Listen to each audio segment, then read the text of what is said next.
Pronto. Então, estão me ouvindo bem? Tá tudo bem, né?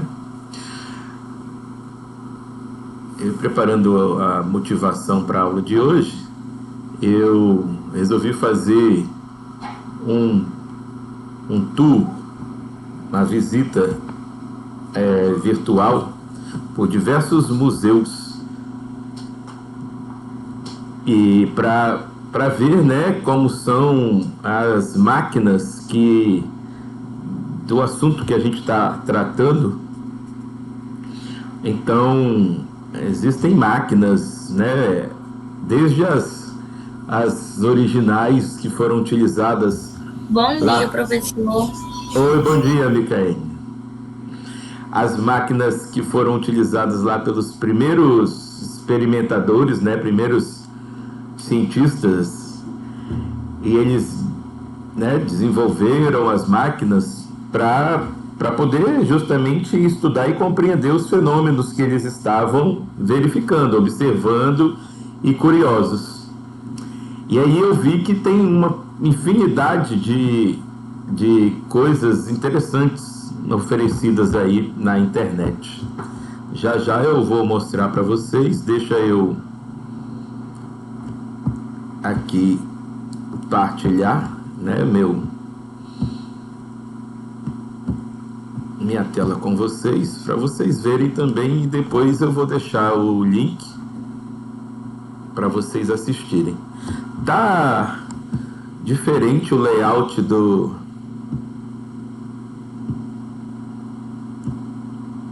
Tá, atualizou, professor.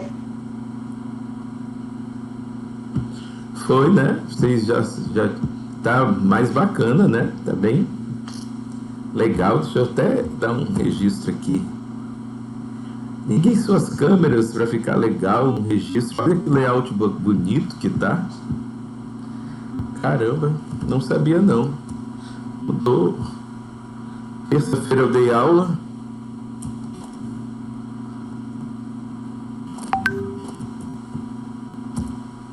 Tá bem bonito. Dá para salvar aqui esse registro.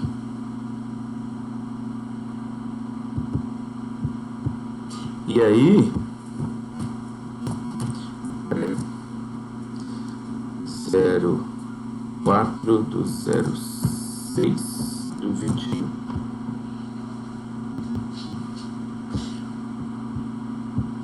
E aí, de uma maneira ideal, se a gente tivesse esses recursos, né, e até existe algumas alternativas que a gente poderia fazer em casa, como o óculos da Google, né?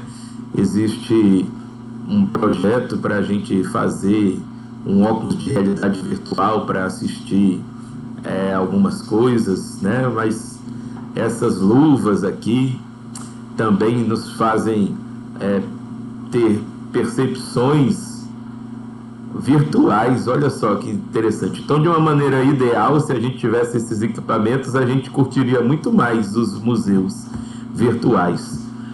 Mas as opções também são boas. São tão boas que, olha, por exemplo, se vocês viram aí, se vocês viram o último seminário, né? Seminários que o governo do estado estavam oferecendo essa semana e, né, convocando as meninas para se empenharem nas áreas de exatas para, né, desenvolvimento e empoderamento das mulheres, para as mulheres, né, alcançarem de fato posições, né, de destaque e de chefia, né, nessas áreas de desenvolvimento de tecnologia. O governo do estado, né, vai tá propondo um trabalho que justamente chama as meninas para esta área. Vocês viram esse seminário nessa semana? Hoje ainda tem mais um. Ontem foi sobre José Lins do Rego, e acho que foi na terça-feira ou quarta-feira, se não me engano, é que houve essa conclamação das meninas para áreas de exatas. Isso está sendo um movimento não só mundial, né, mas outros estados no Brasil também já tomaram essa dianteira. A Paraíba, para não ficar para trás, está desenvolvendo. E olha só, nesses museus virtuais que a gente, navegando na internet, fica conhecendo, tem uma iniciativa que são as Gurias do Pampa. Gurias, se vocês não sabem, como o pessoal lá da região, né, sul, principalmente Rio Grande do Sul. Eu já estive lá com um projeto também com os alunos, e eles falam gurias, né? Muito engraçado, é legal. E o Pampa é uma região lá, nas exatas. Então já é uma iniciativa também de outros estados de fazer com que as meninas se envolvam e se engajem em projetos, né? E estudar mesmo a área de exatas, tanto na matemática, física, biologia, química, né? A gente sente um pouco de defasagem, né? Geralmente a tecnologia, a computação, geralmente esses mercados são dominados e chefiados por homens. E assim como até mesmo na política, né? A representatividade das meninas, das mulheres é pouca, mas pode crescer, depende de vocês, depende das meninas, das mulheres, das meninas hoje, né, mas mulheres daqui a um pouco tempo, e enfim, também como meninas vocês podem também atuar. E aí, esse museu, ele mostra um pouquinho do Laboratórios de Ciências, né, de 65 anos de uma instituição de ensino estadual, lá da região sul. Então, olha só o que tem. É engraçado a gente conhecer esses primeiros aparelhos, né? Eu estou fazendo essa apresentação para vocês e viajando nos museus virtuais para motivação, para que vocês conheçam. Por exemplo, olha só esse instrumento aqui. Vamos ver se a gente abre aqui a imagem numa nova guia para vocês verem. O galvanômetro desse rapaz aqui, Arsonval, foi inventado em 1882 para medir correntes elétricas, tá vendo? O amperímetro é esse aparelho. É um aparelho destinado a medir intensidades de corrente elétrica. Se vocês estão lembrados, a gente ainda não chegou a estudar a corrente elétrica propriamente dita. A gente estudou a carga elétrica, a força elétrica e o campo elétrico. Nós hoje estudaremos mais um elemento, que é o potencial elétrico, e na sequência vamos estudar corrente elétrica, circuitos elétricos, resistência elétrica. Todos esses conceitos, eles são necessários para o desenvolvimento da tecnologia que a gente tem hoje. Então, olha só que... Vamos ver se a gente aumenta aqui. Que aparelho lá tá meio ruinzinho, né? A imagem vai ficando desfocada. Mas imagine se a gente estivesse dentro de um laboratório desse, dentro de um museu, vendo o objeto, né, que foi construído lá em 1800 e tanto, certo? Então, esse conhecimento, inclusive, que a gente estuda hoje, é coisa já antiga, né, de alguns séculos, né? Então, o conhecimento que a gente tem estudado, ele não é muita novidade, digamos assim, entendeu? É um conhecimento já antigo, a gente pode dizer.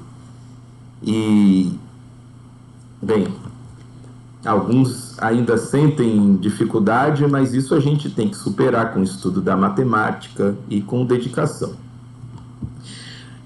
Ele nada mais é, olha só, o amperímetro nada mais é que um galvanômetro com o qual se associa em paralelo um resistor muito menor se comparada com a do galvanômetro.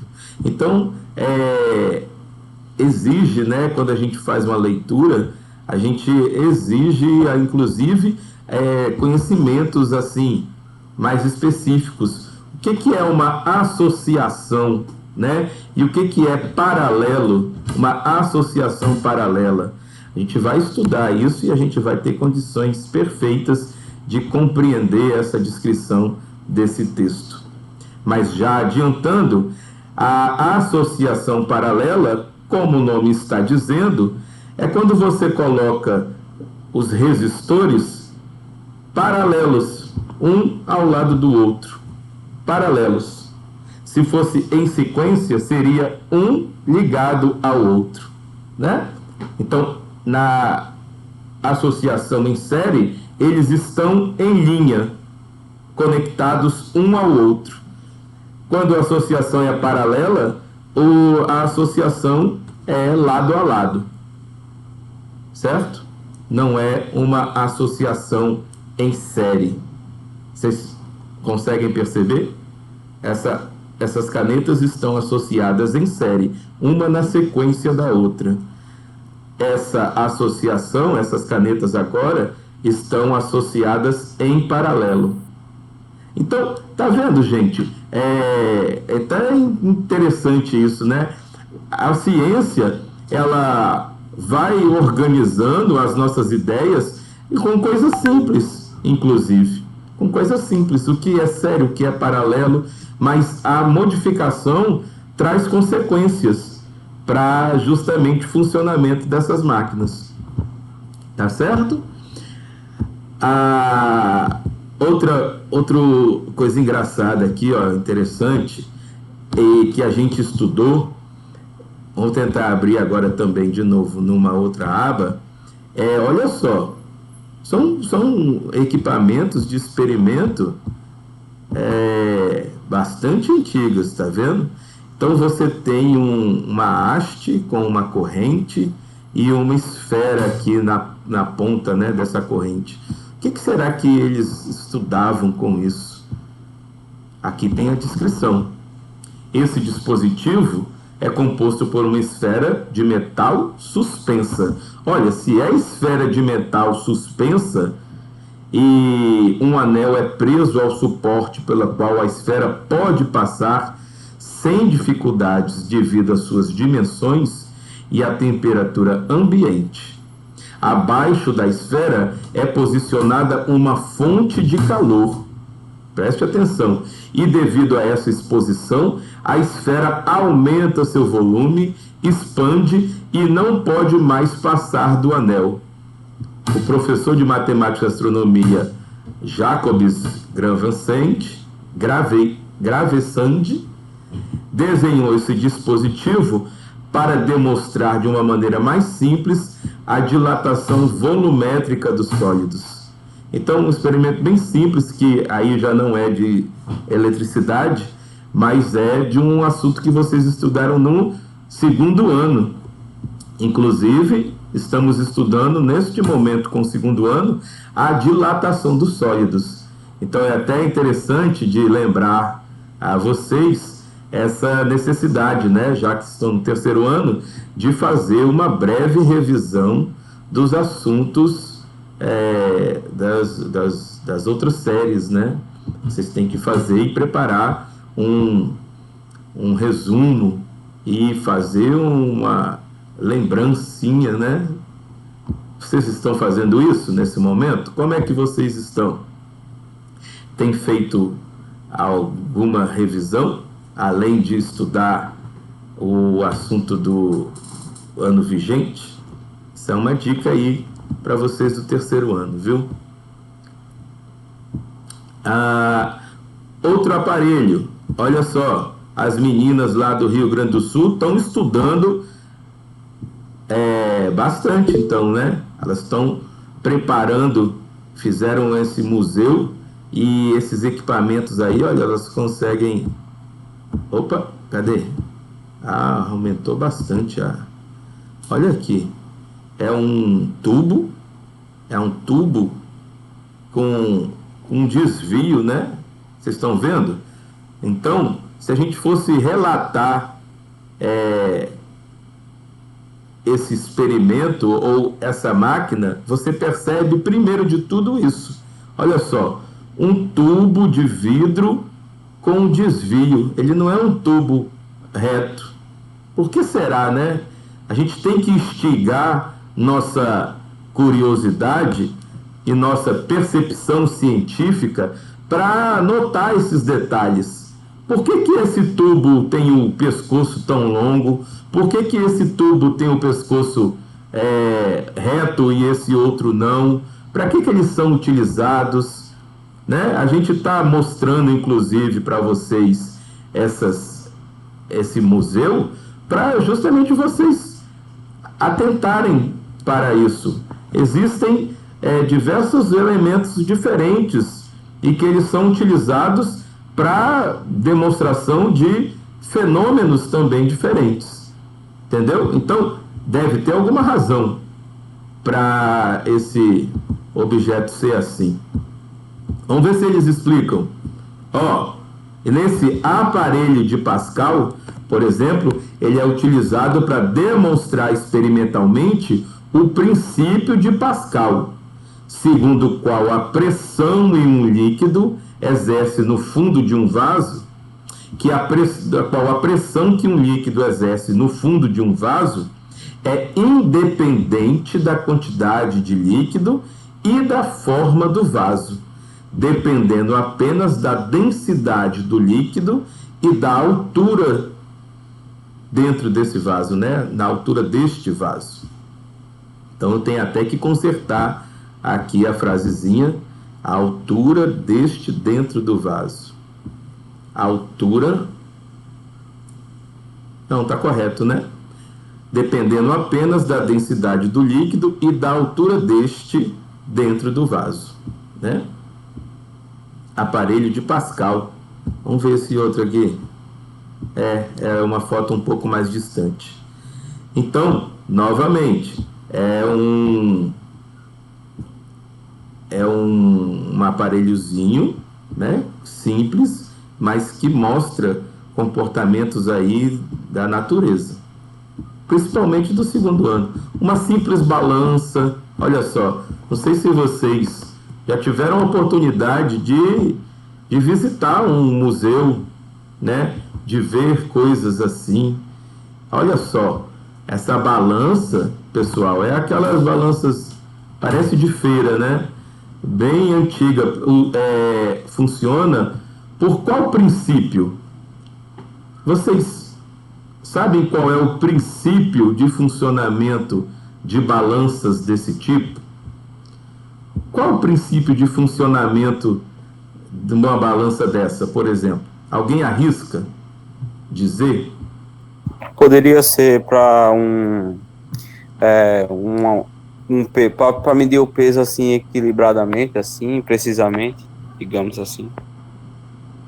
Essa é a função da balança, né? Você não medir o peso, mas a gente mede a massa, correto, Alan? Foi isso mesmo. Isso, é porque geralmente a gente faz essa confusão. No dia a dia, a gente diz, né, que a gente vai na farmácia ver quanto está pesando, mas na verdade a gente está medindo a nossa massa. Existe uma diferença, digamos, científica muito importante, né? Porque peso na realidade é uma força, né? E na verdade, quando a gente fala que a gente sabe o nosso peso, a gente está falando sobre a força que a gravidade está exercendo sobre a gente. quem faz essa É tanto que a força gente mede a massa da matéria, né? Isso, é professor? isso. É o que a gente mede é a massa da matéria. Perfeito? Vocês lembram disso? Do primeiro ano? Então, Faz um tempinho, mas eu tô lembrado mais ou menos. se liga aí. Faz uma leitura aí no momento que você tiver preparado assim para os seus estudos na parte da tarde. Bota uma anotação aí no caderno falando, fazer uma revisão sobre forças, peso e massa. Porque é a pegadinha do Enem que muita gente erra. Sabe?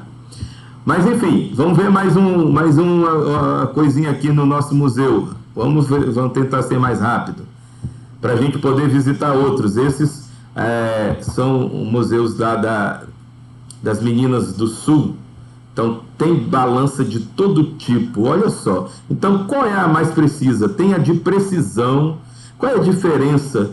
Essa balança de Roberval, balança hidrostática. Tá vendo que interessante? Essas coisas assim devem ser de despertar o interesse de vocês, a curiosidade, porque vai agregando conhecimento, entendeu? E aí vocês vão abrindo a mente de vocês expandem sua visão de mundo quando visitam museus.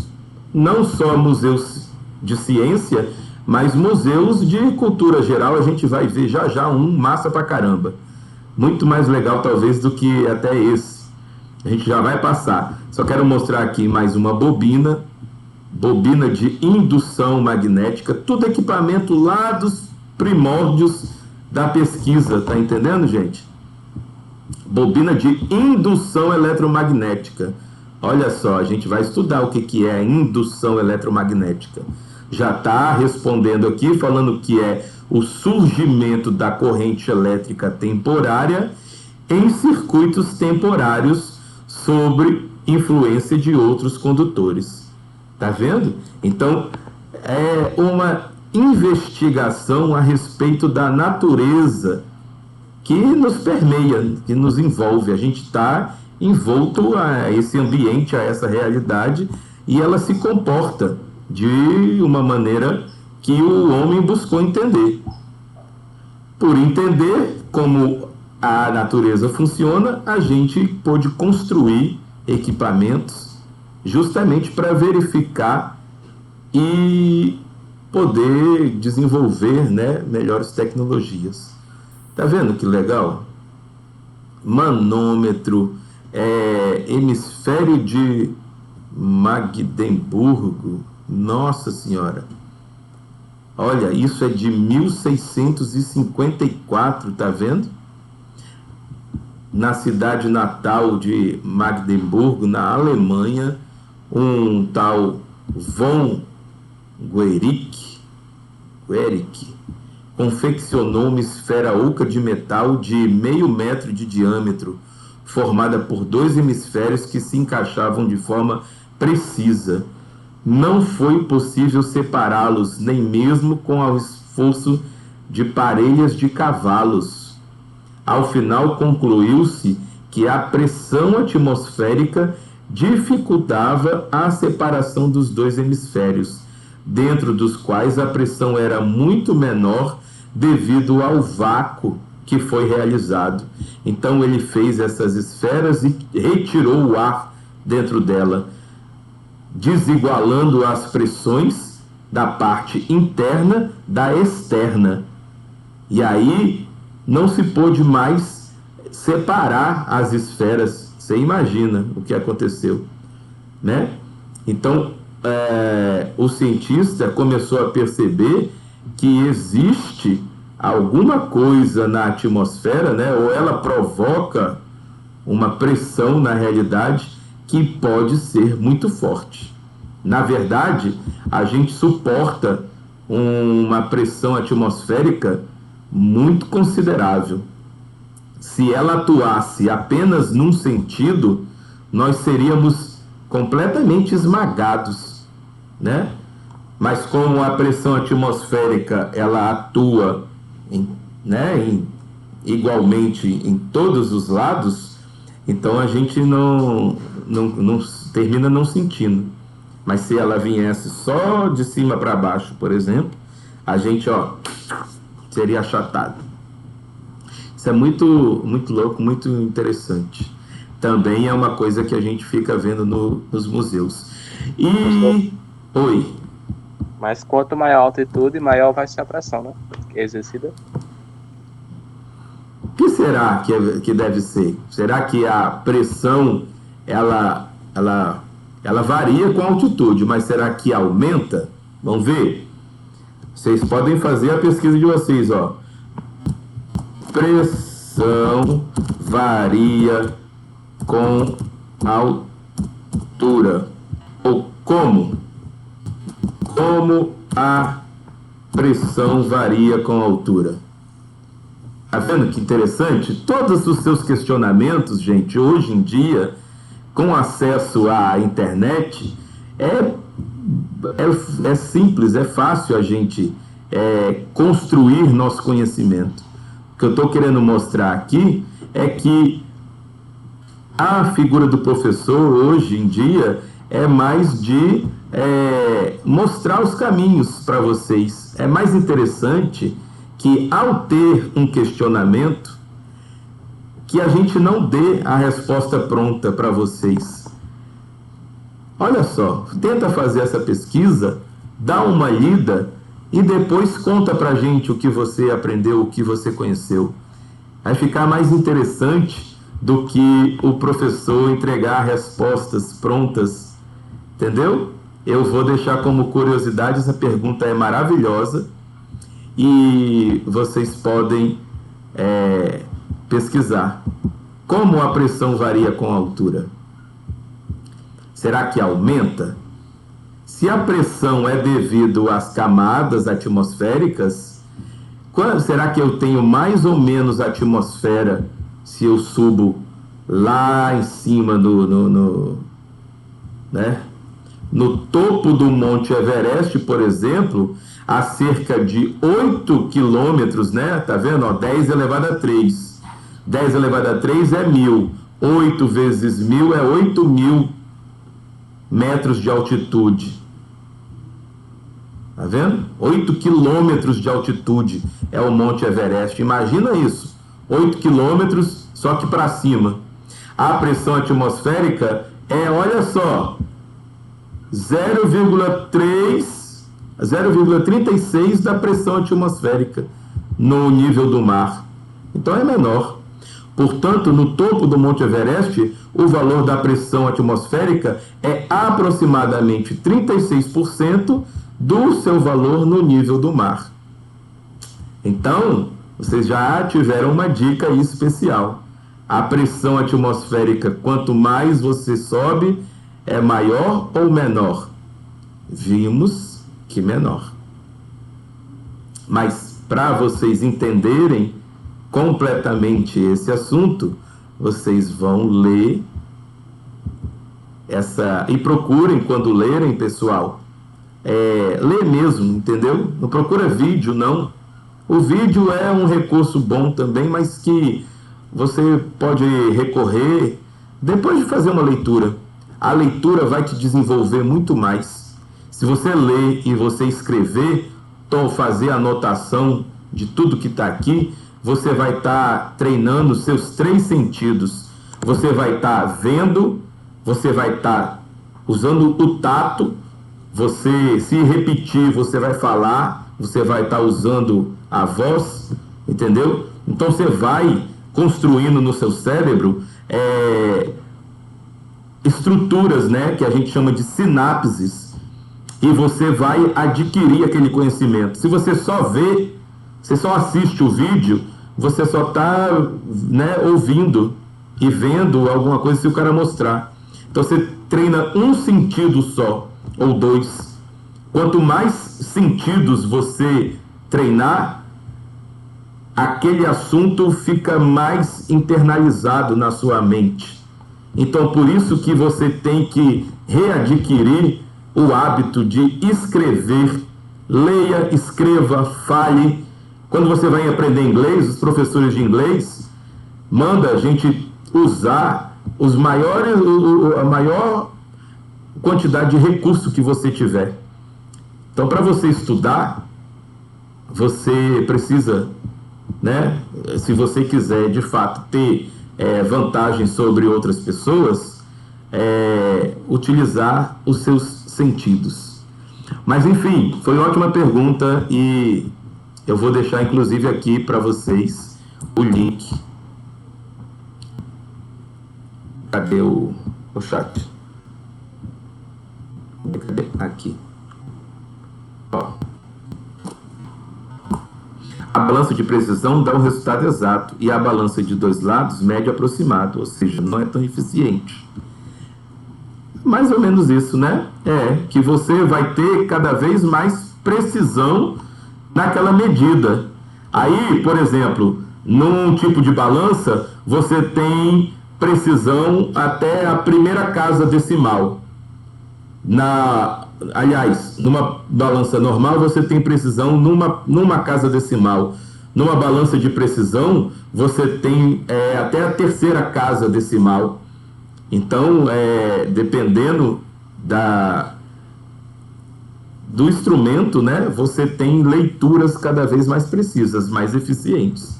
Isso aí. Eu estudo cronograma desde fevereiro. Massa, Maria Fernanda. Perfeito. Todo mundo que faz isso sai em vantagem. Viu? Espelhos, espectroscópio, máquina de Windsurst. A gente não consegue nem ler, né? Windsurst. A gente coloca no Google Tradutor e a gente... Vamos ver se o Google Tradutor, essa menina fala tradutor. Google Tradutor. Vamos ver se ela sabe pronunciar essa palavra. Eu faço assim, quando tem palavra em inglês que eu não lembro a pronúncia, eu não conheço. Wimshurst. Wimshurst. Wimshurst. Ela fala pra gente, entendeu? Wimshurst. Wimshurst. Então, depois você vai treinando, aí você vai sabendo inglês. Vocês têm que usar esse recurso, que é maravilhoso. A internet tem esse lado bom. Enfim, o laboratório das gurias do Pampa, na Exatas, vocês vão poder curtir com esse link aqui. Nós vamos para um outro museu para a gente poder começar nossa aula. Mas tá legal, não tá? Vocês gostam disso? O que vocês acham? Comentem aí para mim se está sendo válida essa nossa motivação. É uma motivação, é uma tentativa que eu estou fazendo de motivá-los a estudar as ciências exatas. O que vocês estão achando? Comentem para mim, por favor. Tá válido? Gostaram de conhecer essa iniciativa das meninas lá do Sul? Vocês se reconheceram aí, meninas? Ninguém fala nada? Não gostaram? Não gostam? Então não vou mostrar o resto, não. A gente ia... A iniciativa muito legal da parte delas. Gostou, Carolina? E... é independente de que você seja de humanas, de linguagens. O que eu estou querendo mostrar aqui, Gabriel, é justamente isso. No ensino médio, a gente expande o nosso pensamento e não fica bitolado, entendeu? Vocês não precisam pensar dessa maneira. Eu sou disso, eu sou daquilo outro. Não é momento disso. Não é momento disso. O momento é de vocês abrirem a mente, conhecerem o mundo inteiro. Porque se você já coloca na cabeça que eu sou disso, eu sou daquilo, você está se limitando. Pensem sobre isso. Entendeu? Não digam agora que eu sou disso, que eu sou daquilo. Você pode ter uma preferência, e isso é normal. Isso é da gente. Mas por isso eu não me lançar aos conhecimentos é um impedimento que você está fazendo para seu prejuízo. Entendeu? É o que eu acho. E é o que eu aprendi ao longo da minha vida. Você tem que... Porque quando eu estava fazendo minha pós-graduação, doutorado aqui na UFPB, eu tinha um amigo e que me chamou de generalista. Léo, você é um generalista. Ele quis dizer que eu estava falando sobre tudo e que eu deveria não fazer isso. Eu falei, tudo bem, eu sou generalista, mas você é um minimalista. O que é melhor, ser generalista ou minimalista? Não sei, você que escolhe. Mas, enquanto generalista, você vai ter mais propriedade para falar de impulsão de coisa. Você não aprofunda totalmente, né? Mas você, inclusive, pode se especializar em alguma coisa e ainda assim ser generalista. Agora, quando você é um minimalista, você vai saber muito só sobre uma coisa, né? Então eu acho que é uma limitação que você se impõe desnecessária. E aí a gente ficou assim, eu sou generalista e você é minimalista. Pronto, e acabou. Escolham ver mulheres cada vez mais mostrando que podem fazer, sim, tudo o que nós queremos. Exatamente, essa é a mensagem. Essa é a ideia, Maria Fernanda. Essa é a ideia. Porque até pouco tempo atrás, nos anos 50, 40, ou até um pouco, até hoje, na realidade, tem muito da história de que lugar de mulher é no fogão, né? Absurdo que se fala e que a gente ouve algumas pessoas até hoje falar. As mulheres, vocês imaginem, se vocês estudarem, se vocês assistirem um filme, não sei se vocês já assistiram, daquelas mulheres negras que ajudaram na NASA, né? Estrelas do Amanhã. Deixa eu ver se é isso.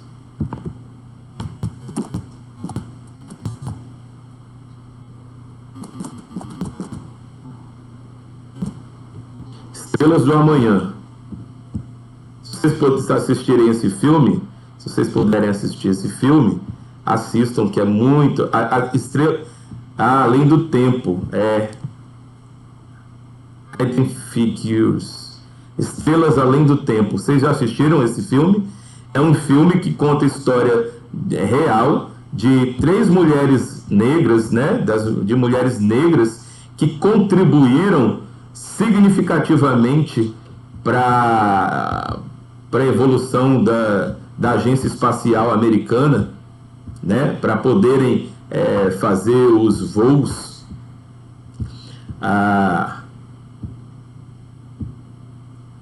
Esse filme é perfeito, né? Você assistiu? Minha antiga escola passou esse filme. Esse filme é maravilhoso, também amo esse filme. E aí vocês imaginem, as mulheres não eram permitidas fazer cursos de engenharia. Então isso acontece, isso vem se arrastando até hoje. A gente tem que modificar esse pensamento. E se a mulher fosse negra, aí é que ela, né, era mais segregada ainda. Então, isso que a gente está lutando hoje, em pleno ano 2021, século 21, é resquício desse comportamento da sociedade, né? Uma luta eterna, mas que não diria que ela precisa ser eterna, não. Ela tem que acabar já. Mas vai acabar quando? Quando a mulher se posicionar, quando o negro se posicionar, né? Quando fizer seu posicionamento e não precisa nem, às vezes precisa impor, né? Porque a briga é tão grande que aí você não se posiciona mais, você se impõe. Aí é uma coisa que a gente pode conversar em outro momento, mas quer dizer assim, ó, vai passar a partir do momento que você tomar sua atitude. É muito bom vendo esses paradigmas serem quebrados. Ah, dá uma satisfação muito linda, muito legal mesmo. Ok, agora vamos aqui, já que vocês estão gostando e eu tomei a aula hoje para fazer isso, já já eu entro no nosso assunto, mas é muito importante fazer essa mostrar, né, o mundo aqui para vocês, já que a gente está tão preso. E aí, olha só, eu vim aqui pesquisando, tem o Museu do Amanhã lá no Rio de Janeiro, que é uma coisa linda. Não sei se vocês já viram. E tem um tour virtual personalizado de 360 graus. E você pode viajar nesse lugar aqui. Cadê? Vim em lugar errado.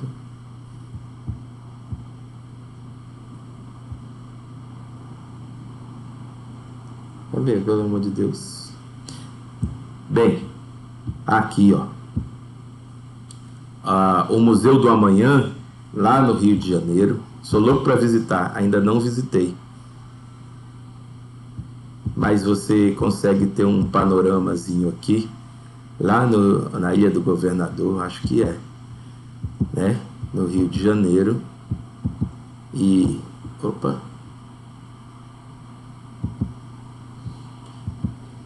fizeram uma estrutura muito bacana, muito linda. Deve ser massa a gente poder fazer uma visita. Existem concursos, pessoal, por exemplo, na internet, que se a gente participar, a gente consegue, inclusive, viagens. Se a gente fizer um grupo forte de exatas, de estudo de exatas, a gente participa, por exemplo, de FEBRACE. FEBRACE é em São Paulo, mas é uma feira brasileira de ciência e engenharia. Eu já fui com turmas para São Paulo, né, lá no Espírito Santo, minha terra natal. A gente fez um projeto que a gente conseguiu premiação dos alunos lá. A gente viajou, né, para o Rio Grande do Sul. Tem a Mostratec. Mostratec é no Rio Grande do Sul e é também uma feira semelhante dessa, e a gente consegue fazer com que o Estado até banque as passagens para a gente, entendeu? Depende da qualidade do trabalho, depende do que a gente está fazendo, se é interessante.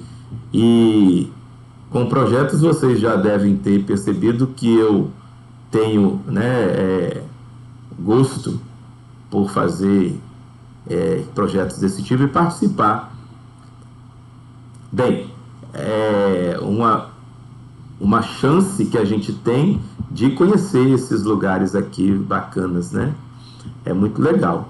E aí, olha só, a gente consegue explorar, vocês conseguem explorar as instalações que o museu está oferecendo, né, virtualmente. Tá vendo? Vamos entrar em alguma sala aqui. Deixa eu ver aqui. Ó, a gente entra no lugar, parece que a gente está lá, olha.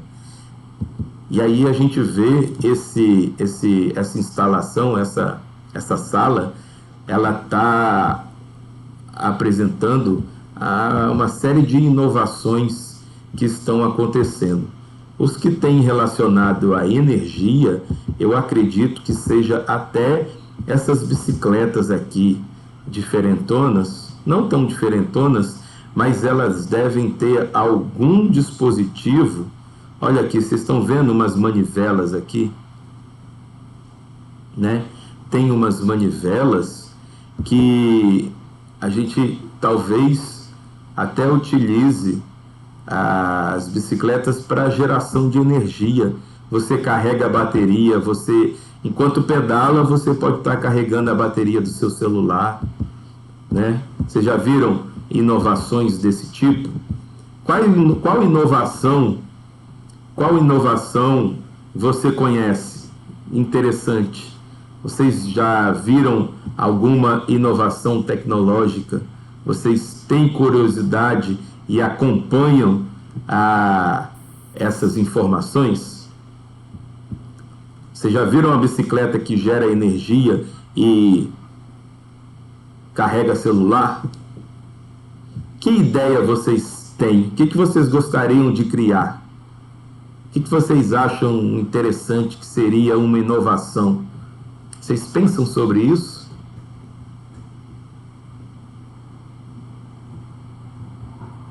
Hein, pessoal?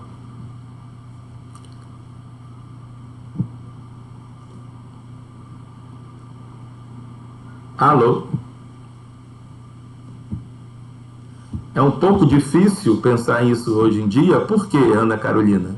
Por que você acha que é um pouco difícil? Já que tem tanta coisa diferente. Você acha que já foi tudo inventado? É isso que você está achando? É isso que você quer dizer? Todo dia aparece algo novo. E você? Acho que a tecnologia que é mais recente que estão desenvolvendo é inteligência artificial. Inteligência artificial. Você tem lido alguma coisa, Lauan? Você já se inteirou? O que você sabe? O que é inteligência artificial? Você leu o que sobre isso? Quer contar pra gente? Faz um tempinho, mas uma pesquisa que eu vi que falava assim que estão desenvolvendo robôs que conseguem pensar por si próprios, tomar decisões. Isso aí, entendeu? Tomada de decisões, né? Baseadas talvez em dados, né? Tem aquele Big Data, que é um acúmulo tão grande de informações que eles conseguem analisar as informações e tomam decisões baseado nessas análises, né? Então, a inteligência artificial tem um tipo, né, de estudo que gira nesse entorno aí. É a coleta de várias informações e aí o computador consegue reconhecer padrões, né, e por meio desse reconhecimento ele assume escolhas, né, a tal tomada de decisão. Muito bem, é uma das inovações, né, que estão mais proeminentes aí na nossa atualidade. Mas eu fiquei encucado com essa fala de Ana Carolina, porque é um pouco difícil pensar nisso hoje em dia. Você acha que é difícil pensar nisso hoje em dia? É difícil ter ideias? Vocês acham, pessoal? O que a gente precisa para ter uma ideia? Vocês já pensaram? O que será necessário para ter uma ideia? Muita pesquisa. Pesquisa, é preciso ter pesquisa para ter uma ideia. Faz sentido, Lauan. É isso que eu estou querendo, inclusive, abrir a cabeça de vocês. Quanto mais conhecimento, né, a pesquisa, conhecimento sobre o mundo a gente tem, mais provável que a gente tenha uma ideia. Agora, tem um fator, tem uma palavra que eu acho que é fantástica para a gente conseguir ter ideias. Será que vocês estão pensando o mesmo que eu?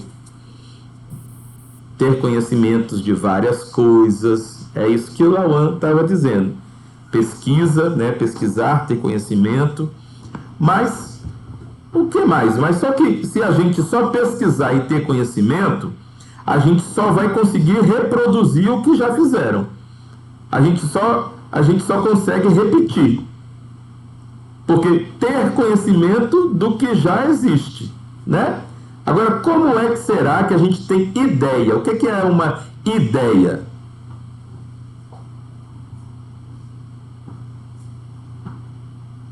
Você pensar em algo diferente. Você pensar em algo diferente, Gabriel. Perfeito. E para isso, pensar em algo diferente é aonde eu estou querendo chegar. Qual é a palavra que traduz esse significado? Fazer algo diferente é preciso ter o quê?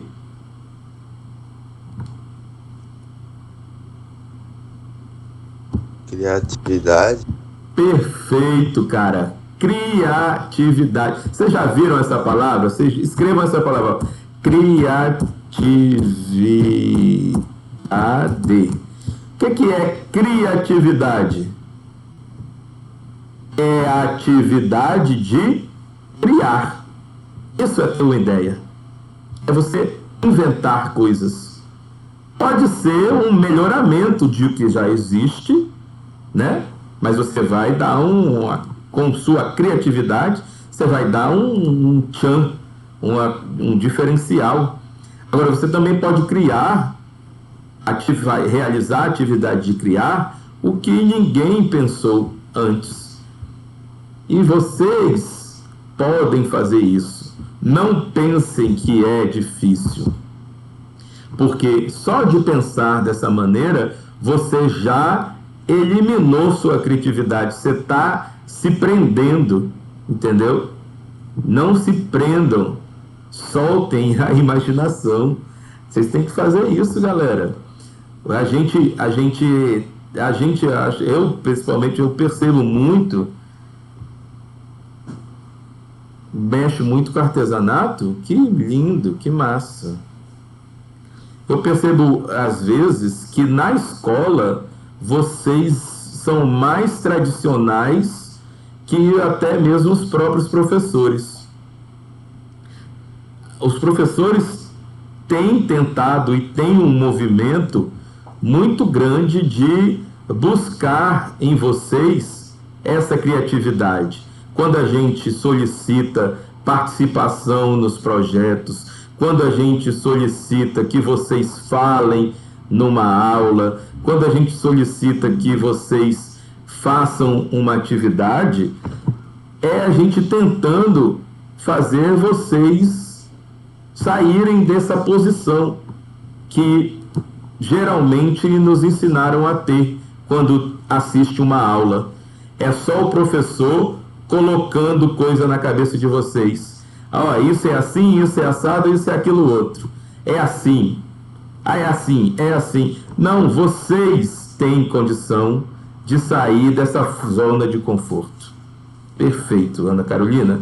Vocês têm que sair dessa zona de conforto. Vocês têm que trazer coisas para a aula, para que a aula se torne o que vocês sempre estavam pedindo, dinâmica. Né? Sempre pedem, quero uma aula dinâmica. Uma aula dinâmica não é aula divertida, não é aula de brincadeira. Pode ser, ter uma diversão ou outra. Eu estou até tentando fazer essa diversificação. A gente está mostrando para vocês museus virtuais. Mas para a aula de fato se tornar dinâmica, ela tem que ter a participação, como a gente está conseguindo aí. Já consegui fazer com que vocês participassem um pouco aqui no chat, tem gente já conseguindo falar, né? Expor as ideias de vocês. Vamos ter ideias, pessoal. Então, o Museu do Amanhã é um outro lugar muito fantástico para vocês passearem, né? Conhecerem.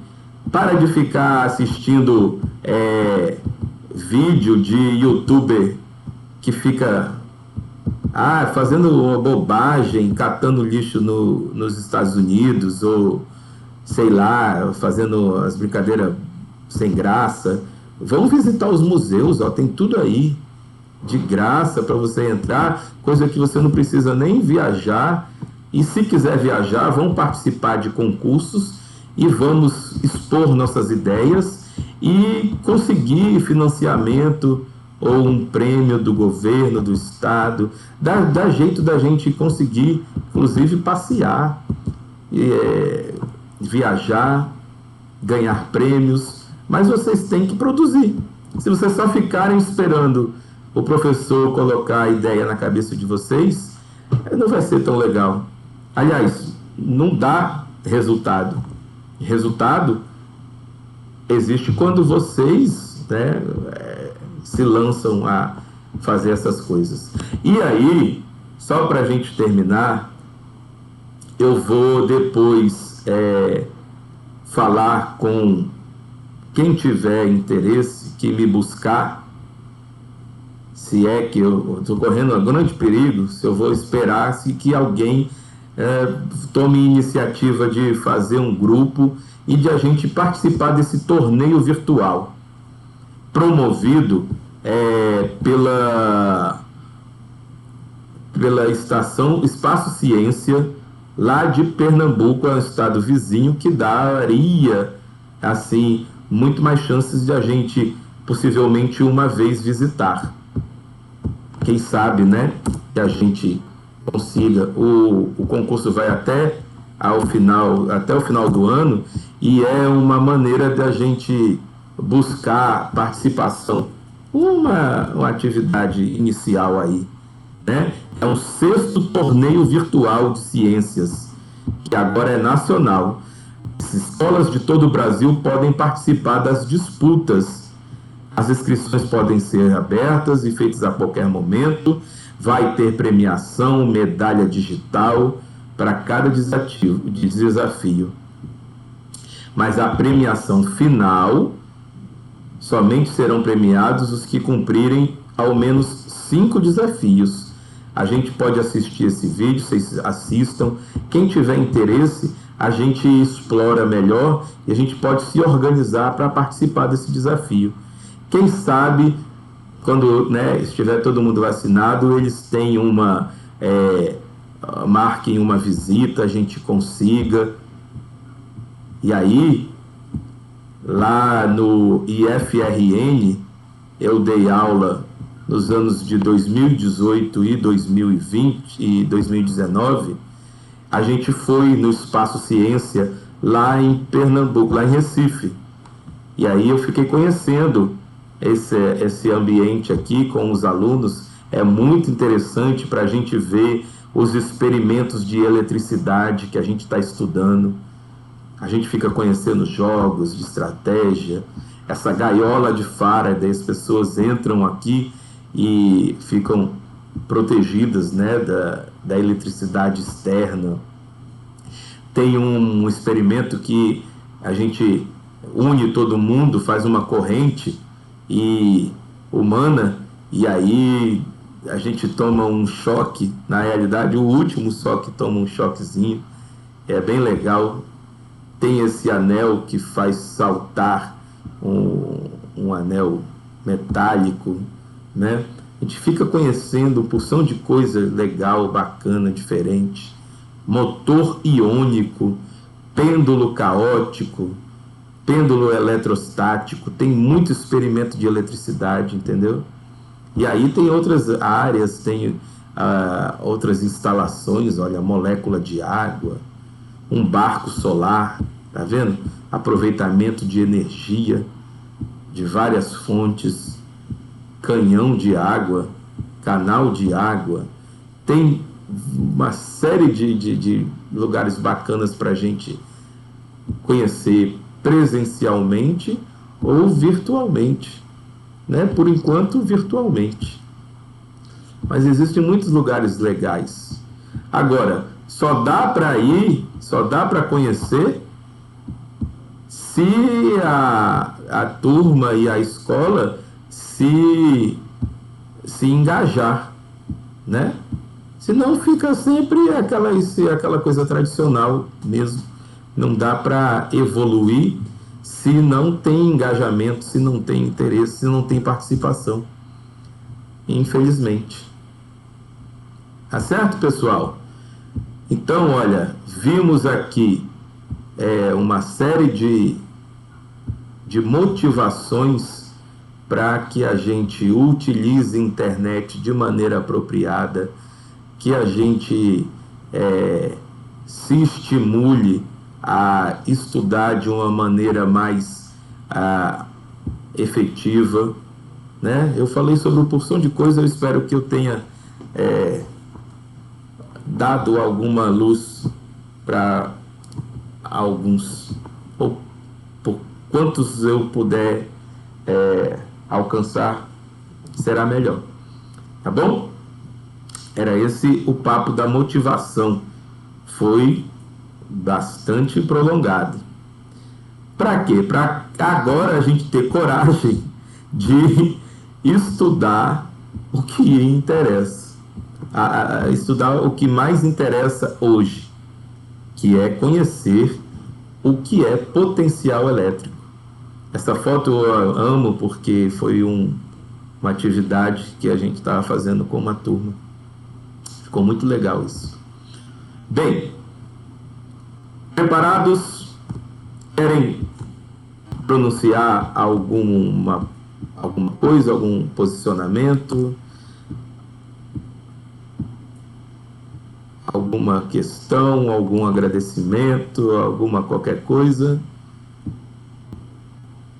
Estão preparados para a gente ver o assunto?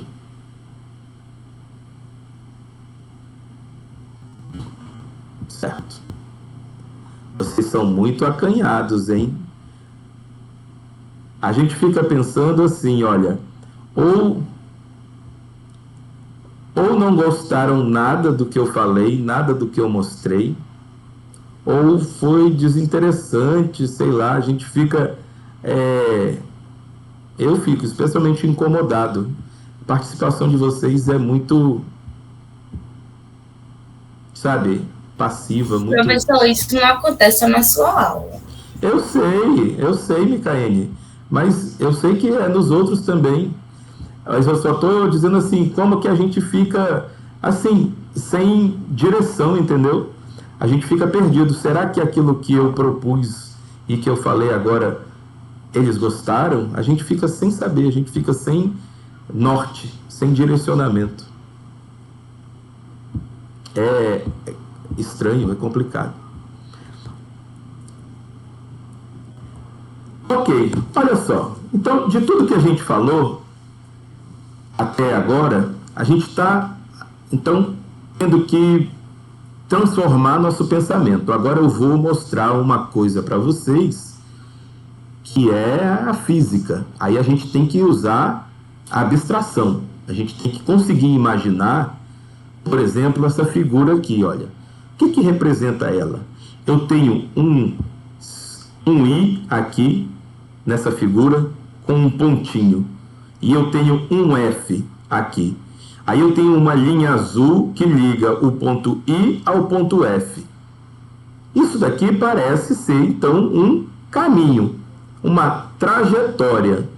Do que a gente está falando? A gente está falando de cargas, né? Uma carga Q0, tá vendo? Uma carga teste sai de um ponto inicial e chega até um ponto final. E tem umas linhas aqui, olha, tem umas linhas com seta, lembrando o que a gente falou que é o vetor, né? Então, o que a gente tem é um campo elétrico e eu quero saber o que acontece quando uma carga é movimentada dentro de um campo elétrico.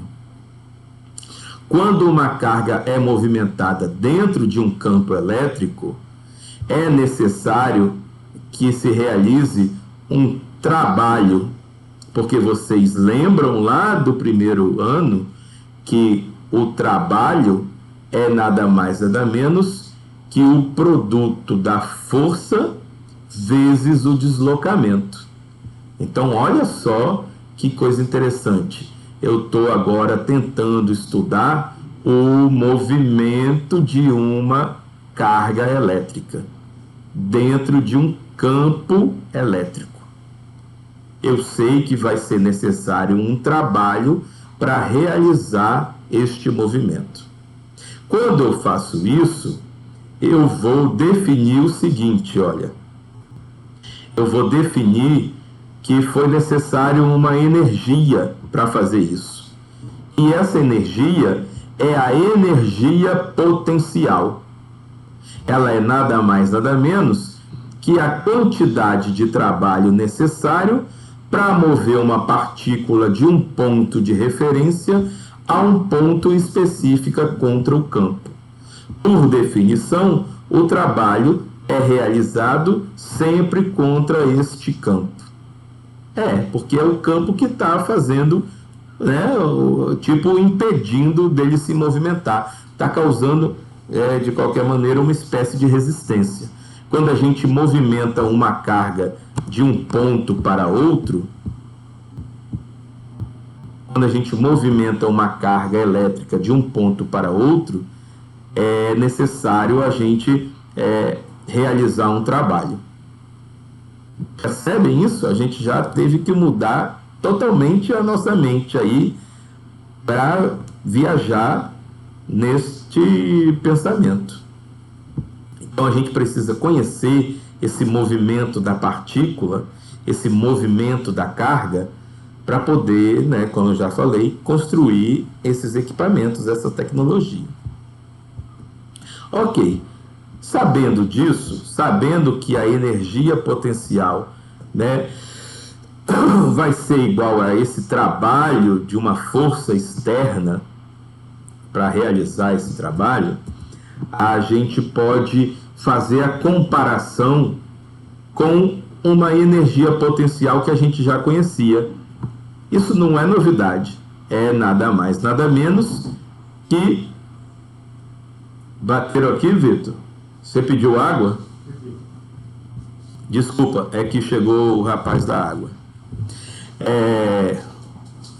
Eu estava falando, essa questão da energia potencial elétrica, a gente tinha visto como energia potencial gravitacional. Lá no primeiro ano, no segundo ano, a gente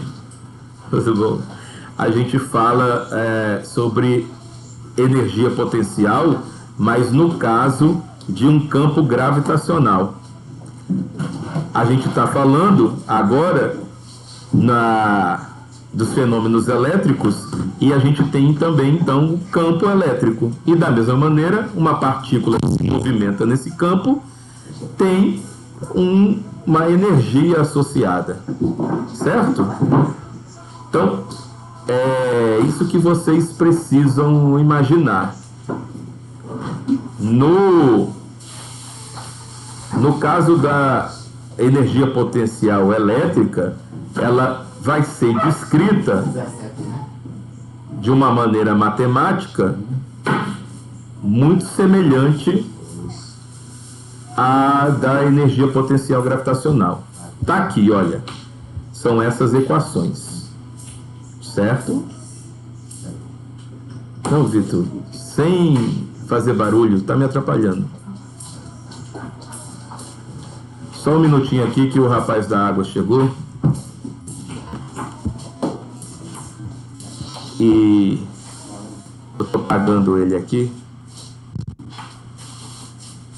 Tá? E eu volto à explicação.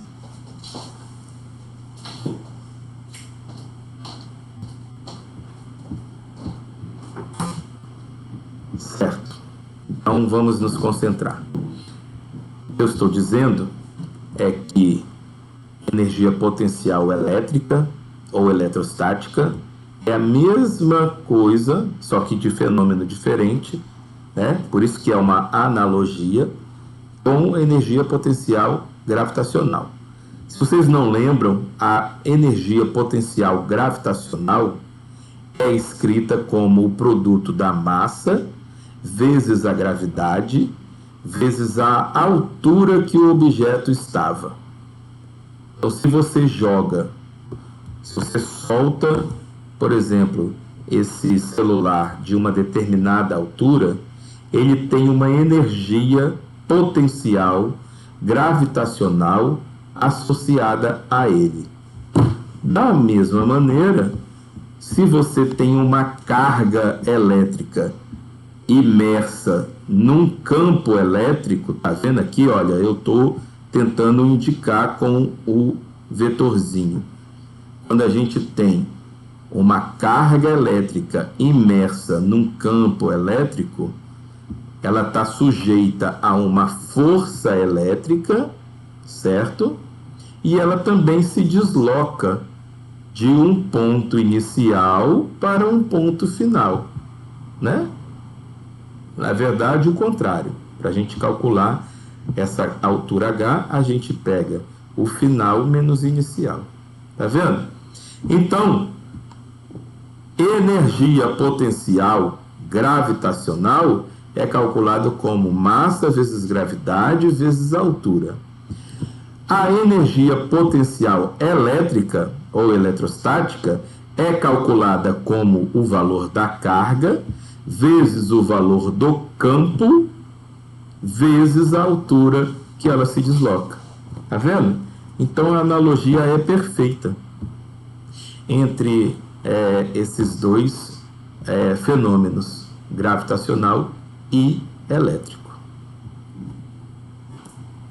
O que vocês acharam dessa primeira parte? Vocês compreenderam o que é energia potencial elétrica? É a energia necessária para movimentar uma carga. Cara, conseguiu entender? Ótimo. É coisa simples. Agora, na forma matemática, a gente tem que saber o que são cada um desses elementos. Q0 é o valor da carga. E é o valor do campo elétrico. E H é o valor do deslocamento que a carga teve. Tá vendo? Bem, olha aqui outro desenho, bem caprichado. Você tem uma carga positiva, tá? Um sinal de mais aqui. Vocês sabem, ou deveriam saber, nas aulas anteriores eu já falei bastante vezes, vocês têm que saber que para cargas elétricas positivas, o campo elétrico é saindo da carga. Tá vendo? Por isso que os vetores estão todos para fora, ó. Eles estão saindo da carga. Essa outra cargazinha, Q0, que está aqui, ela está a uma certa distância. Tá vendo? Ela está a uma certa distância dessa outra carga. Então ela vai ser deslocada. Por isso que cargas de mesmo sinal se repelem. Quer dizer que tem uma força de repulsão entre essas duas cargas. Se ela se movimenta sob esse campo elétrico, a gente vai dizer que existe um potencial elétrico também. Como é que vai ser calculado esse potencial elétrico? A gente escolhe um ponto de referência, de modo que a distância RI corresponda a uma separação infinita entre as partículas. Para que a gente faz isso? Para que eu possa considerar o ponto inicial, a energia do ponto inicial, como sendo zero. E aí, naquela equação anterior, a energia U inicial fica sendo zero. Tá vendo? Isso vai simplificar a nossa equação. Nosso potencial, num determinado ponto, vai ser dado por isso, olha, pelo produto das cargas dividido pela distância. Esse 1 sobre 4πε0 é um valor que a gente já conhece, é aquela constante K. Vocês lembram da constante K? Que a gente usou nos exercícios, K é igual a 9 vezes 10 elevado a 9. Lembram que a gente já estudou esse número, né? Então, essa letrinha aqui toda substitui isso. É esse valor de K. É uma outra forma de apresentar a constante elétrica. É 1 sobre 4π epsilon zero.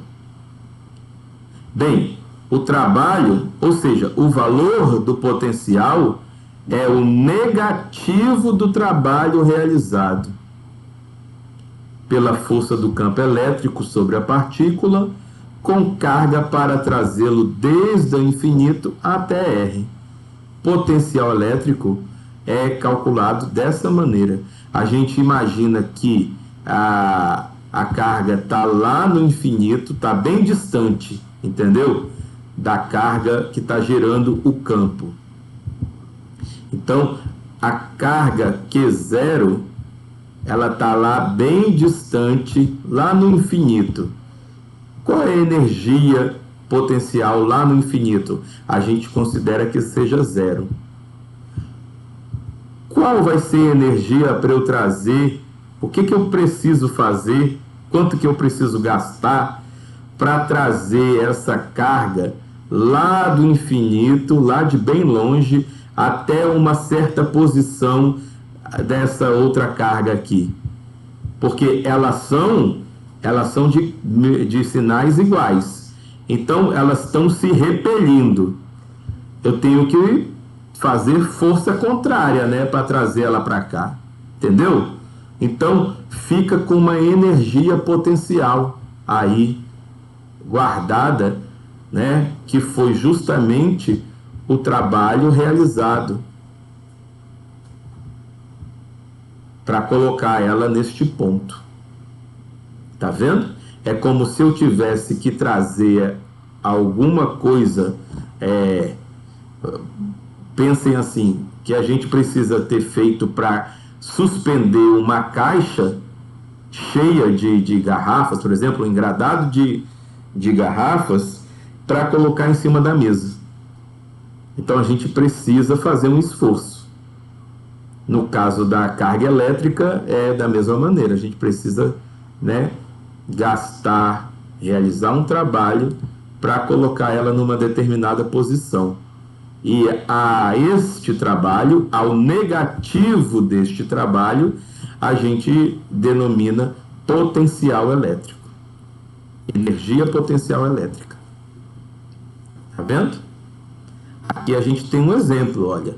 Como é que isso fica matematicamente? Olha lá o exercício que a gente estudou na aula passada. Nós temos 3 cargas dispostas numa forma de triângulo. Tá vendo? Exercício que a gente estudou. A gente só mudou os sinaizinhos, né? A gente pode mudar os sinais da maneira que a gente quiser. Nesse caso, eu tenho 3 cargas positivas. Na aula passada, a gente calculou a força resultante sobre uma dessas cargas. Eu mudei agora a posição delas também. Agora, aqui é a carga 1, aqui é a carga 2 e aqui é a carga 3. No exercício passado, as posições estavam trocadas, além dos sinais também. Eu estou vendo uma outra configuração. Qual foi a energia necessária para eu arrumar as cargas dessa maneira? O que a gente está se perguntando agora é isso. Já que eu preciso realizar trabalho para organizar as cargas, qual foi o trabalho, né? Como é que eu calculo a energia potencial necessária para ter feito essa organização? Para calcular, eu vou ter que usar aquela fórmula lá e eu vou ter que fazer os pares, né, entre carga 1, carga 2, carga 1 e carga 3, e finalmente entre a carga 2 e a carga 3. Para calcular a energia potencial daquele conjunto, eu tenho que ver separadamente qual é o potencial de cada conjunto de cargas. Então, olha, a energia potencial de um sistema de cargas é dado dessa maneira. A energia potencial elétrica de um sistema de cargas pontuais fixas é igual ao trabalho necessário para um agente externo reunir o sistema, trazendo cada carga para sua posição a partir de uma distância infinita. Então, é para a gente fazer o cálculo da soma dos potenciais de cada par. Perceberam? Em outras palavras, para eu poder calcular a energia potencial dessa organização, eu preciso calcular a energia potencial de cada par. Vocês entendem isso? Até agora está de boa? E agora, Lívia, Evelyn, compreenderam? O que eu estou querendo dizer é o seguinte, olha, como é que eu faço para organizar essa carteira, esse celular e esse controle aqui? Só que são cargas, né? E aí elas ficam tipo que flutuando. Elas ficam flutuando, né? Porque as cargas, elas ficam lá naquele campo elétrico organizadinhas de alguma maneira, né? Vamos pensar, ali parece que elas estão flutuando, né? Mas elas estão organizadas num material, por exemplo, pode ser em cima da mesa. Como é que eu organizo 3 objetos em cima da mesa? Eu tive que usar minha força. Eu tive que colocar um objeto numa posição, o outro nessa, e eu fui gastando energia para fazer isso. Entendeu? Com carga elétrica é a mesma coisa. Você está conseguindo entender? Como é que eu faço para organizar? Vou explicar a fórmula. Se a gente já pensou na ideia, agora a gente vai ver a fórmula. Perfeito. A fórmula é a seguinte, olha. Eu tenho que calcular, Maria Helena. Deixa eu desmanchar aqui, que ficou.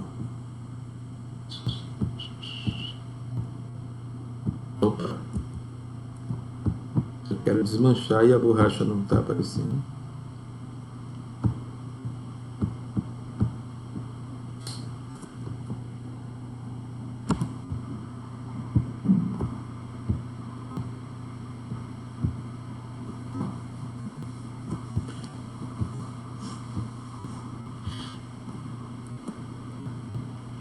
Esse aqui.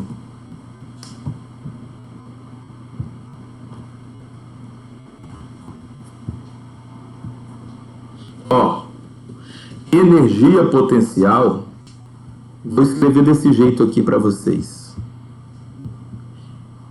Energia potencial, e aqui tá a gente escreveu como U, tá? Mas se vocês acharem melhor para lembrar, energia potencial é igual ao K vezes a carga 1 vezes a carga 2 dividido pela distância entre a carga 1 e a carga 2, certo? Escrevam aí no caderno, se acharem melhor, essa expressão é igual a essa. R aqui é a distância, você pode chamar de D. Carga 0 é a carga, pode chamar de qualquer coisa, carga 1 e carga 2. é essa carga aqui e essa. Carga 1 e carga 2. E esse valor aqui todo é o nosso conhecido K. Tá bom? Quando eu pego 3 cargas, eu não tenho só mais 2 cargas. Então, a energia potencial é escrita para cada par de carga. Correto? É escrita para cada par de carga. A primeira e a segunda. Dividido pela distância. Mas agora eu tenho 3 cargas. Então, quantos pares eu tenho? Eu tenho o par da carga 1 com a carga 2. Eu tenho... Silêncio, Marlon. Eu tenho o par da carga 2 com a carga 3. Tá aqui. E eu tenho o par da carga 1 com a carga 3. Tá aqui. Tá vendo? Então, energia potencial é calculada aos pares. Se eu tenho 3 cargas, eu identifico 3 pares de cargas. E aí eu calculo a energia potencial de cada uma delas. Então, nesse caso, a energia potencial é a energia potencial desses 2 primeiros pares, mais a energia potencial do outro par, por exemplo, da carga 1 com a carga 3,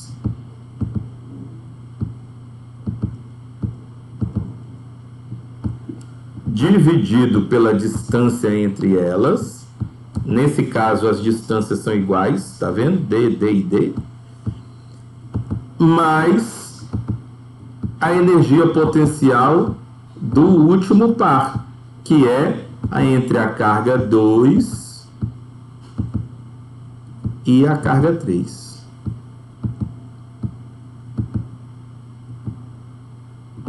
Tá vendo, gente? Então, energia potencial vai depender apenas do produto entre as cargas e da distância entre elas. Já notem que é diferente da energia do campo elétrico, né? Na verdade, isso aqui não é energia. Quando a gente escreve só o é o campo elétrico. Quando a gente estava calculando o campo elétrico, vocês lembrem que a gente calculava o D ao quadrado, né? É a distância ao quadrado. E quando a gente calculava a força elétrica, a gente calculava também com o D ao quadrado também. Então, olha só as particularidades, né, de cada um desses conceitos. Vocês têm que estudar e estarem atentos a esses detalhes, porque vai acumulando conhecimento. Força elétrica, campo elétrico, e agora nós temos potencial elétrico. Além de tudo, nós temos potencial elétrico de um sistema de cargas, né? A gente pode calcular a força resultante de um sistema de cargas. A gente pode calcular o campo elétrico também de um sistema de cargas. Eu posso ter apenas um par, mas eu posso ter o que é mais próximo do real, é uma porrada de cargas, né, reunidas. São inúmeras cargas reunidas. Entendeu? Entenderam agora o que é a energia potencial e por que eu somei 3 vezes porque são 3 pares de cargas. Melhorou a ideia? Agora vocês entenderam?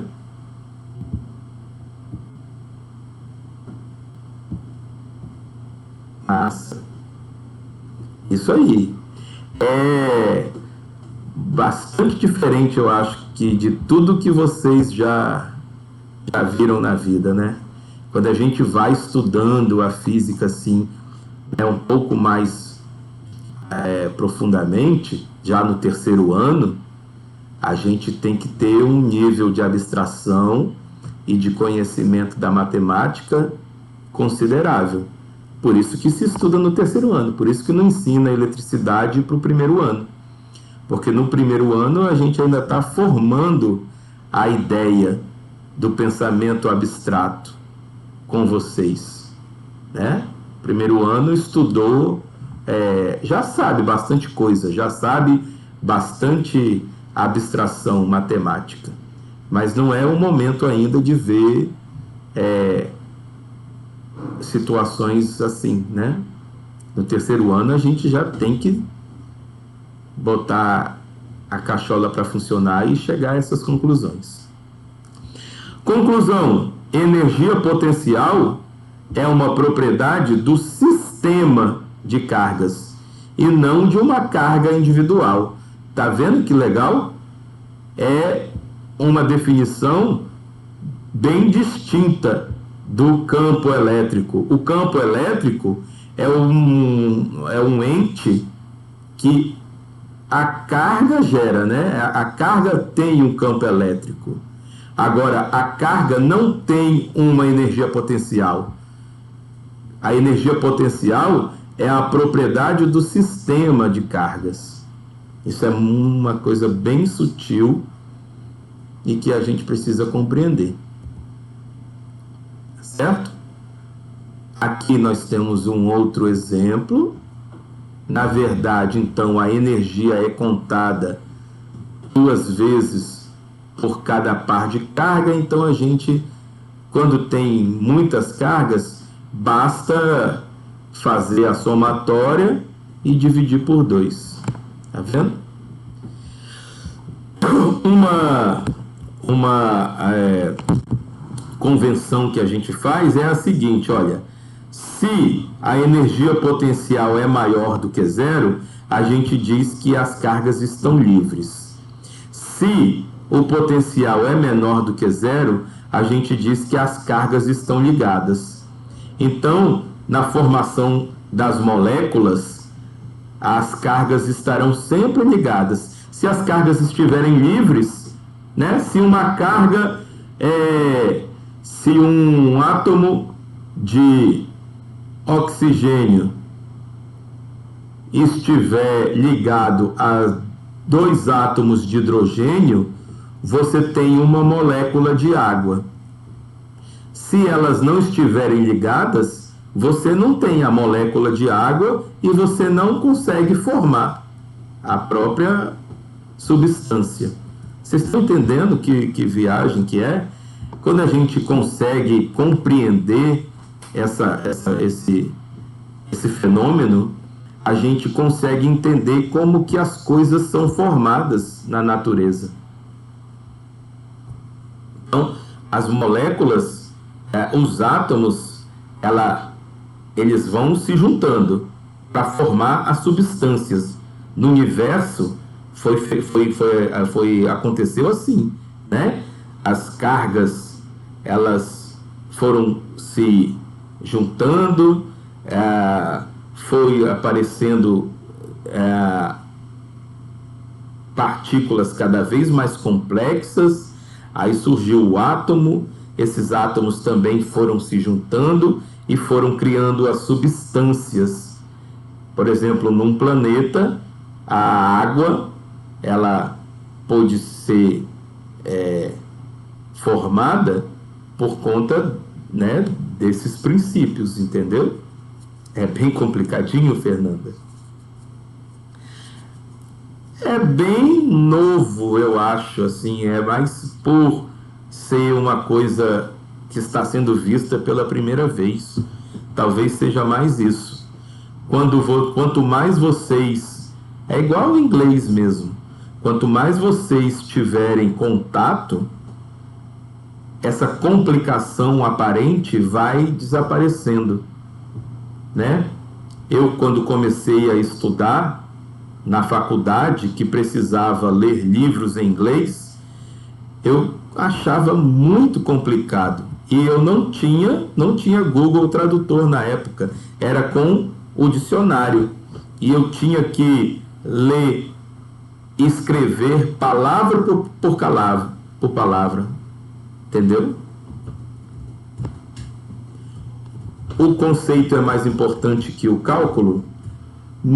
Eles são complementares, não tem ninguém mais importante. É igual os três poderes da democracia: o legislativo e o executivo, né? Quais são? Os poderes são indissociáveis. E o conceito e o cálculo também é indissociável, no meu ponto de vista. Se você não souber o conceito, você não faz o cálculo. Se você não tem o cálculo, você não resolve o problema do conceito. Então, não tem. Legislativo, executivo e judiciário. Isso, Murilo. Os poderes são indissociáveis, não existe um mais importante do que o outro. E eles devem funcionar em harmonia. Na nossa democracia, o negócio está meio quebrando, né? Mas enfim, aí já é outro papo também. Mas você entendeu essa história do conceito e do cálculo? Porque, em última análise, você só entendeu o conceito se você consegue resolver um problema. E para resolver um problema, você precisa do cálculo. Aí você fala, você entendeu o conceito? Entendi. Resolva esse problema. Se você não resolver, você não entendeu o conceito. Né? Não é exagero, não.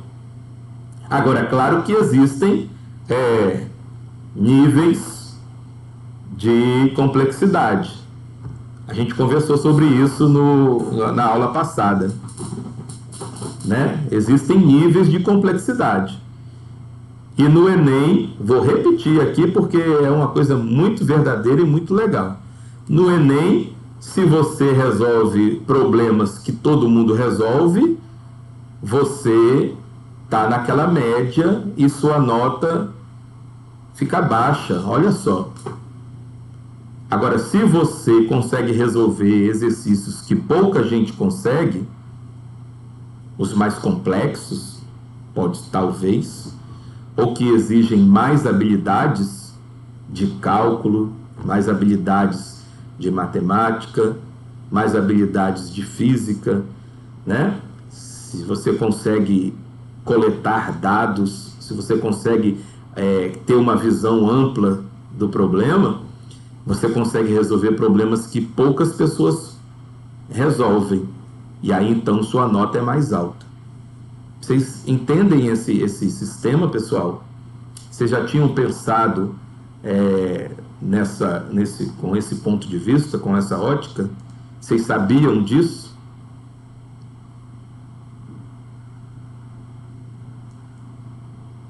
Vocês concordam com isso?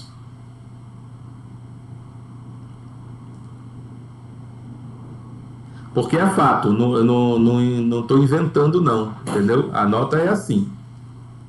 Igual na prova de redação, quem já fez vê que tem uma curva. Aí tem as barras assim. Deixa eu ver se eu tenho nota do Enem aqui, dos Enems que eu fiz.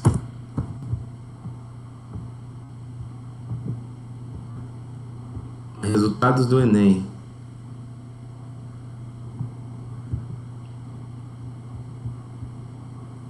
Não está mostrando?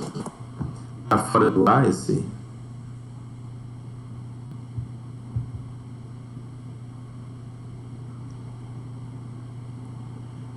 Página do...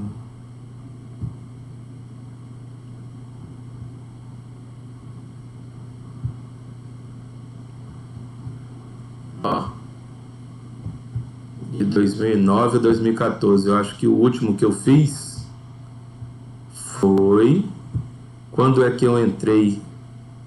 Eu estou fazendo outro curso, mas eu tive até que trancar esse bimestre, mas eu faço um curso de meteorologia na UFRN. Quando foi que eu entrei? Nem lembro mais. O professor faz a distância? Pois é, por isso que eu tranquei, porque eu passei na época que eu morava em Natal. Eu morei um tempo em Natal, porque eu dava aula no IFRN, como eu falei com vocês, e aí eu fui fazer. Eu sou de 2018, ó. 2018. Vamos ver qual foi a minha nota em 2018. Não tem aqui. Foi numa das vezes. Eu sempre que eu posso, eu faço. Sempre que eu posso, eu faço, para poder estar antenado e saber, né, do que acontece.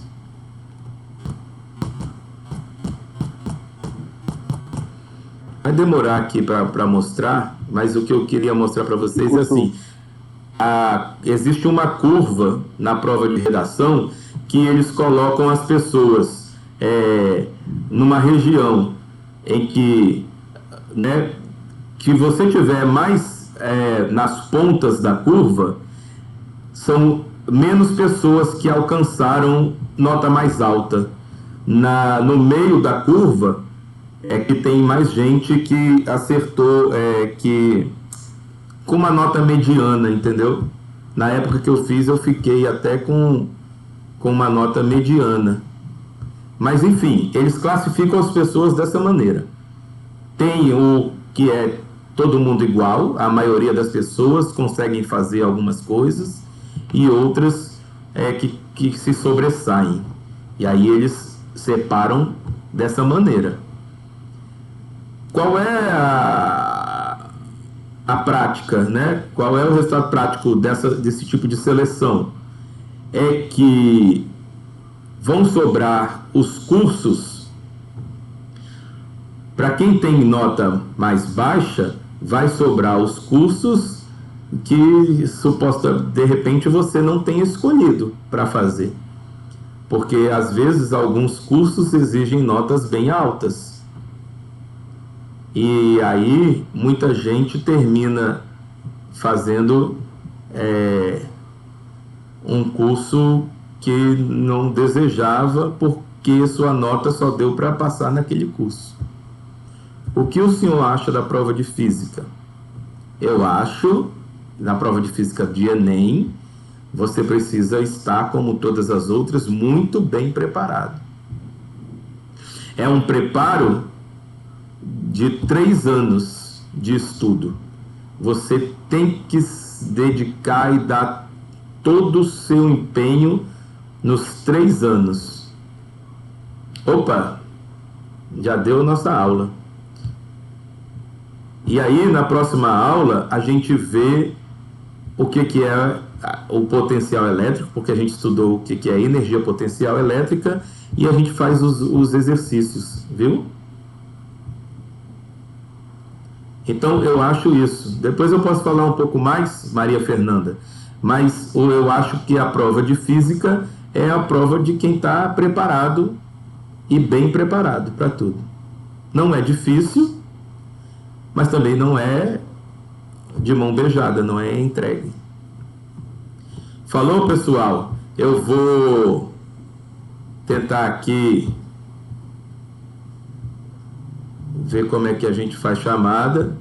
Só espera um pouquinho. Mas está registrando aqui.